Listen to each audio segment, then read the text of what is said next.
नमस्कार दोस्तों, मैं प्रदीप एक बार फिर आप सबको इसके टेक्निकल चैनल में स्वागत करते हैं। तो चलिए दोस्तों, एक बार फिर आप लोगों के लिए आईटीआई फिटर ट्रेड थ्योरी से रिलेटेड जानकारी लेकर आया हूं।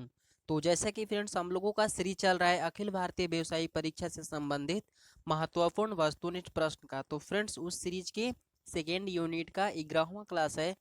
फ्रेंड्स अभी तक आप लोगों ने फर्स्ट यूनिट के सारे वीडियो और सेकेंड यूनिट के 10 वीडियो नहीं देखे हैं तो फ्रेंड्स इस वीडियो के डिस्क्रिप्शन में उनका लिंक दिया हुआ है, आप वहां से जाकर उस वीडियो को भी देख सकते हैं।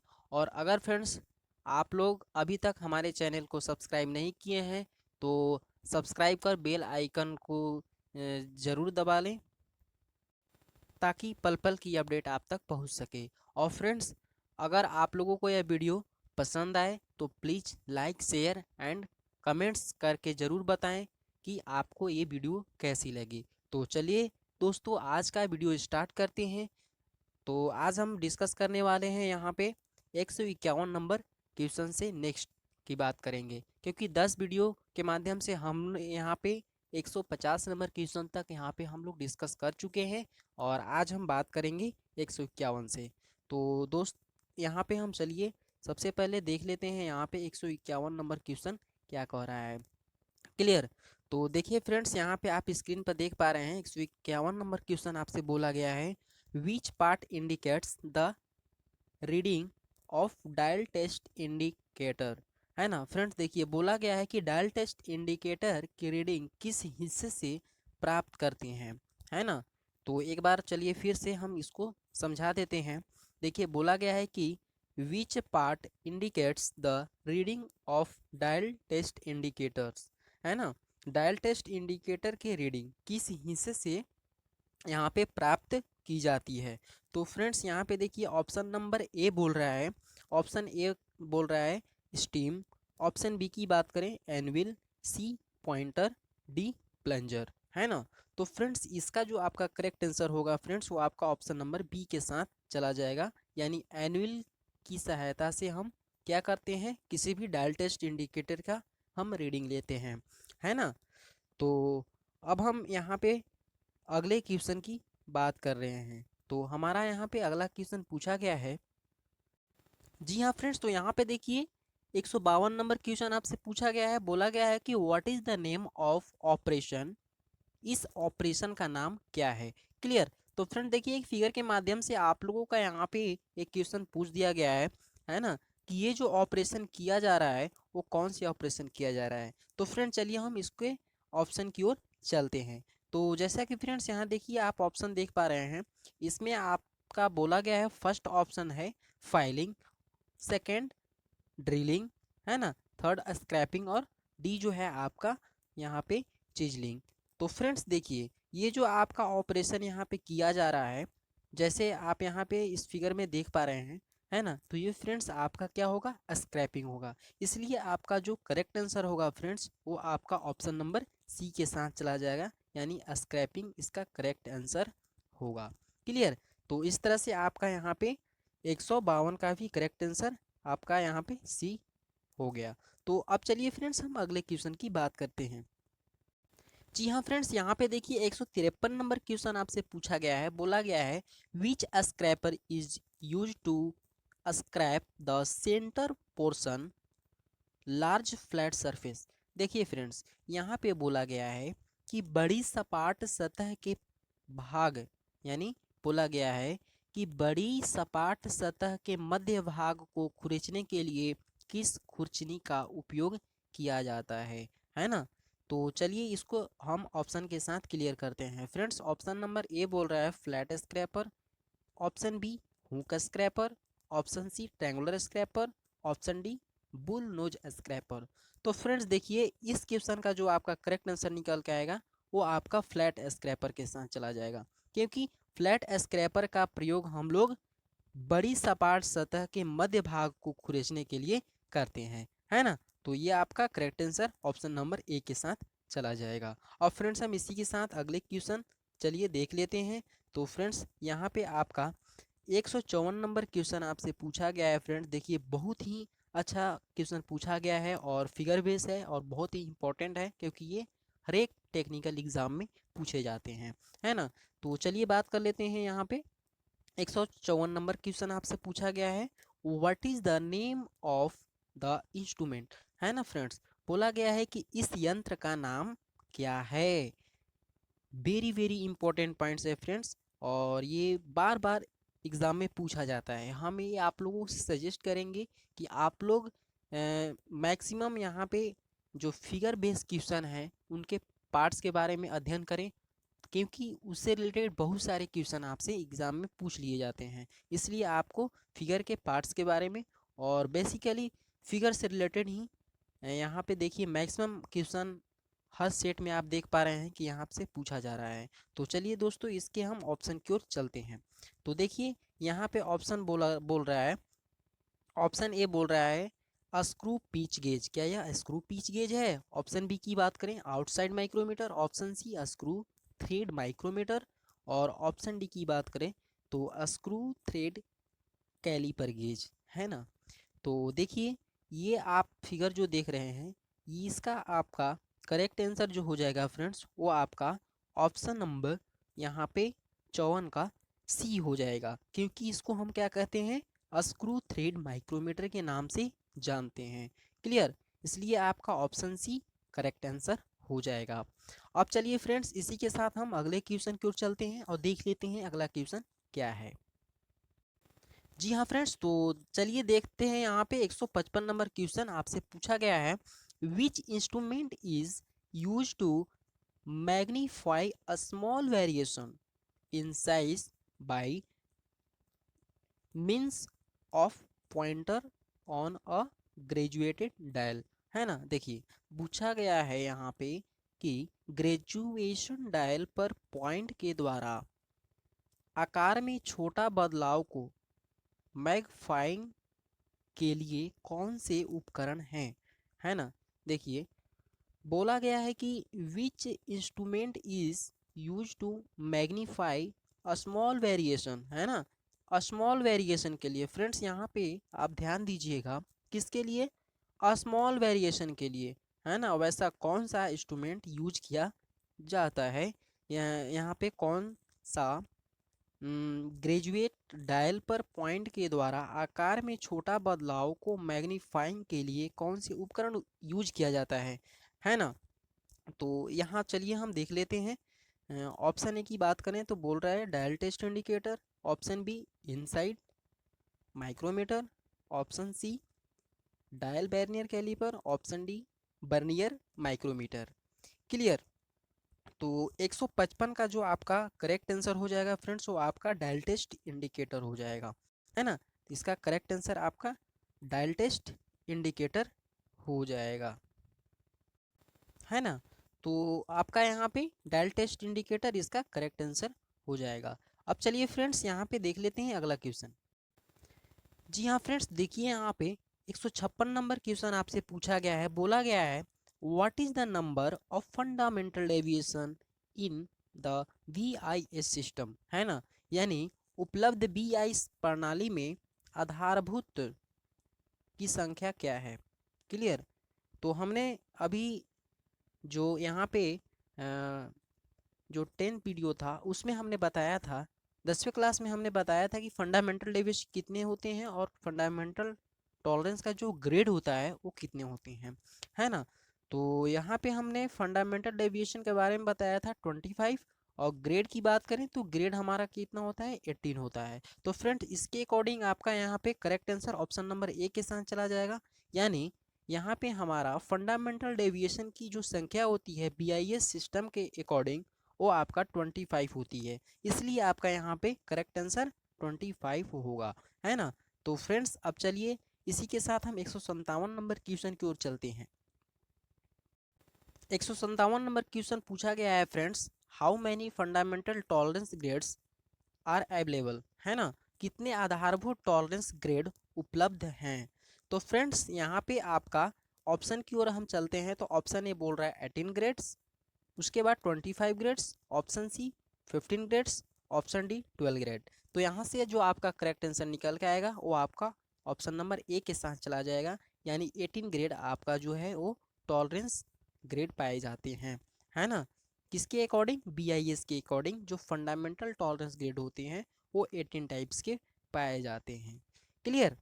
तो यहाँ पे जो 18 ग्रेड्स पाए जाते हैं उसके बारे में हमने प्रीवियस वीडियो में अच्छे से डिस्कस किया है। अगर फ्रेंड्स आप 18 ग्रेड्स के बारे में यहाँ पे कंप्लीट जानकारी चाहते हैं तो आप हमारे प्रीवियस वीडियो को देखें और वहाँ से सारे डाउट को क्लियर करें। और अगर फ्रेंड्स ये वीडियो आप लोगों को पसंद आ रहा है तो लाइक करते चलें और अपने फ्रेंड्स को भी शेयर करें ताकि उनको भी ये जानकारी मिल सके।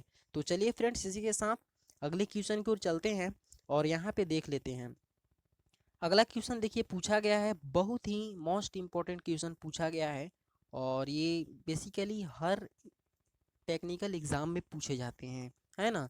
तो यहाँ पे देखिए 158 नंबर क्वेश्चन पूछा गया है, which precision instrument is use for comparing and determining the variation in the size of the component. बोला गया है कि भागों के अमापों में, है ना, भागों के अमापों में खाली स्थान को ज्ञात करने और तुलना करने के लिए कौन सी परिशुद्धता उपकरण का प्रयोग होता है, यानी उपयोग होता है। क्लियर। तो चलिए इसको हम देख लेते हैं ऑप्शन। देखिए फ्रेंड्स, ऑप्शन बोल रहा है, option A micrometer, option B comparator, option C dial test indicator, option D vernier bevel protractor. तो फ्रेंड्स यहाँ से जो आपका करेक्ट आंसर निकल के आएगा वो आपका माइक्रोमीटर के साथ चला जाएगा, है ना। यानी भागों के आमापों में माइक्रोमीटर माइक्रोमीटर को ज्ञात करने और तुलना करने के लिए, है ना, यहाँ पे हम यहाँ पे माइक्रोमीटर का यूज करते हैं। सॉरी, यहाँ पे देखिए क्या है कि भागों के आमापों को ज्ञात करने और तुलना करने के लिए हम यहाँ पे माइक्रोमीटर का यूज़ करते हैं, है ना। किसमें, एक्यूरेसी में, परिशुद्धता में।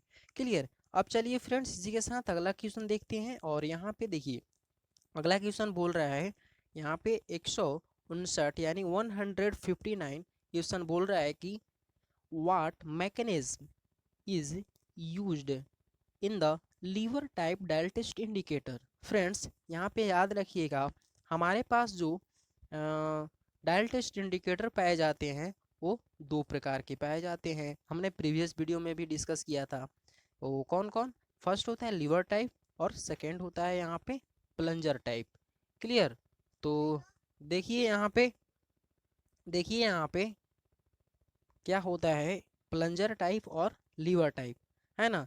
तो lever type dial test indicator में क्या होता है, यहाँ पे होता है लीवर एक लगी होती है और plunger type dial test indicator में क्या होता है, एक प्लंजर होती है। क्लियर। अब यहाँ पे देखिए लीवर टाइप और प्लंजर टाइप दोनों डायल टेस्ट इंडिकेटर में क्या होता है, सबका मैकेनिज्म अलग अलग होता है, यानी दोनों का सिद्धांत अलग अलग होता है। तो आइए दोस्तों यहाँ पे लीवर टाइप और प्लंजर टाइप दोनों टाइप के हम यहाँ पे सिद्धांत के बारे में डिस्कस करेंगे। तो फ्रेंड्स यहाँ पे सबसे पहले हम डिस्कस कर लेते हैं लीवर टाइप की, है ना। तो लीवर टाइप जो हमारा डायल टेस्ट इंडिकेटर होता है वो यहाँ पे लीवर और स्क्रॉल के सिद्धांत पे काम करता है। और प्लंजर टाइप क्या होता है, प्लंजर टाइप जो है डायल टेस्ट इंडिकेटर वो रेक और पिनियन के आधार पे कार्य करता है ना। यानी लीवर टाइप की जो प्रिंसिपल है वो क्या है, लीवर और स्क्रॉल, लीवर और स्क्रॉल। और यहाँ पे पिनियन, यहाँ पे प्लंजर टाइप की बात करें तो यहाँ पे रेक और पिनियन के सिद्धांत पे कार्य करता है। तो फ्रेंड्स आपसे क्वेश्चन में यही पूछा गया है, यहाँ पे क्वेश्चन पूछा गया है कि देखिएगा ध्यान दीजिएगा, पूछा गया है कि lever type dial test indicator, है ना। यहाँ पे पूछा गया है कि what is mechanism is use the lever type dial test indicator, यानी लीवर वर्ग के डायल टेस्ट इंडिकेटर में कौन से मैकेनिज्म काम करती है, यानी कौन से सिद्धांत पे ये काम करता है। तो आपका डायरेक्टली जो करेक्ट आंसर हो जाएगा फ्रेंड्स वो आपका ऑप्शन नंबर सी के साथ चला जाएगा, यानी liver and scroll. Clear.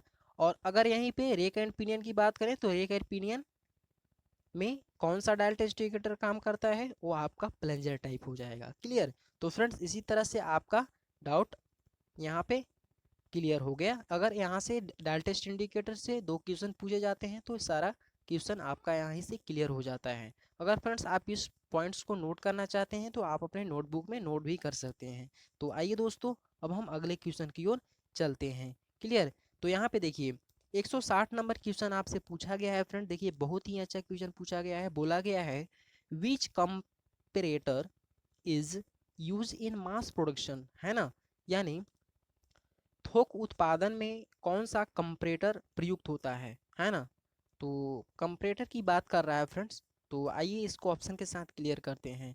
Mass production यानी बहु उत्पादन में जो सबसे ज़्यादा उत्पादन किया जाता है जिस कंपनी में, जहाँ पे मास प्रोडक्शन की ज़रूरत होती है ना, तो वहाँ पे कौन सा कंपैरेटर यूज होता है। कंपैरेटर का मतलब होता है कि किसी भी पार्ट्स की टेस्टिंग करना, है ना। कंपैरेटर का काम ही है किसी भी भाग को क्या करना, एरर को चेक करना, उसकी टेस्टिंग करना, उसको चेक करना।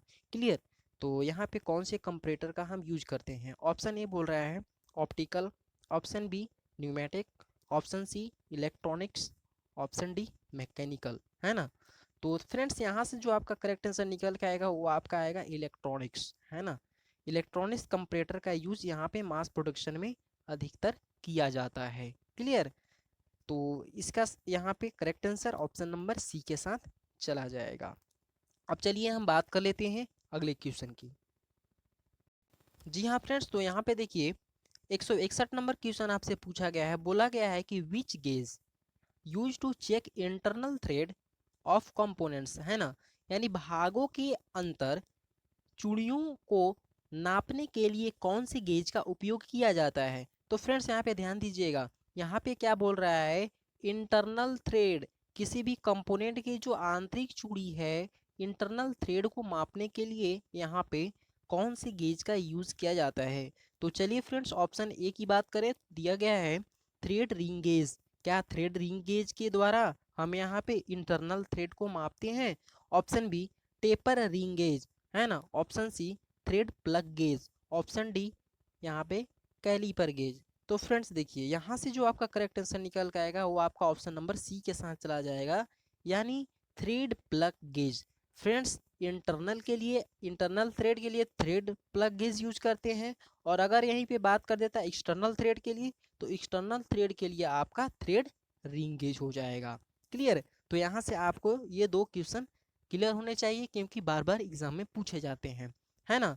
तो अब चलिए हम इसी के साथ अगले क्वेश्चन की ओर चलते हैं। जी हाँ फ्रेंड्स, यहाँ पे देखिए 162 नंबर क्वेश्चन आपसे पूछा गया है। बोला गया है what is the extreme permissible size with in